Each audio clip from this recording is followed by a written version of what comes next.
ரேவதி இங்க இருக்காங்க அப்படின்றது பைரவிக்கு தெரிஞ்சு போச்சு. அடுத்ததா என்னாச்சு அப்படின்னு பார்த்தீங்கன்னா, பைரவி வந்துட்டு, "என்ன இலக்கியா, ரேவதி இங்க மறைச்சு வச்சுட்டு என்ன ஒளியிற விளையாட்ட வந்து இப்ப என்ன ஆடிட்டு இருக்கியா? ஏற்கனவே கோவில்ல வந்து இப்ப என்ன நீங்க ஒரு முறை ஆட்டம் ஆடும்போது, உங்கள வசமா வந்து இப்ப என்ன ஜானகி கிட்ட சிக்க வச்சேன்." அப்படி இப்படின்ற மாரி வந்து சொல்லிட்டு இருக்காங்க.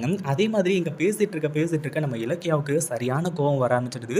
ஏன்னா, ஏற்கனவே வந்து இப்ப என்ன இப்போ பின்தொடர்ந்து வந்து இங்க இவ்ளோ பெரிய விஷயத்த கண்டுபிடிச்சிருக்காரு இல்லையா? அது மட்டும் இல்லாம கௌதமோட உண்மையான மகன் வந்து மகன் அதாவது அவங்க அம்மா வந்து பார்த்தீங்கன்னா, நம்ம ரேவதி தான் அப்படின்னு சொல்லிட்டு பைரவி கண்டுபிடிச்சிட்டா அப்படின்னா அவ்வளோதான் அப்படின்ற மாரி சொல்லி, இப்போ பைரவிய தரன்னு இழுத்துட்டு போக ஆரம்பிச்சுட்டாங்க. இது ஒண்ணும் உங்க வீடு கிடையாது. இங்க வந்து நீங்க ராஜ்யம் பண்றதுக்கு அப்படின்ற மாரி சொல்லி, வெளிய போயிட்டு பல்லார்ன்னு ஒரு கன்னத்து மேலேயே ஒரு அற விட ஆரம்பிச்சுறாங்க.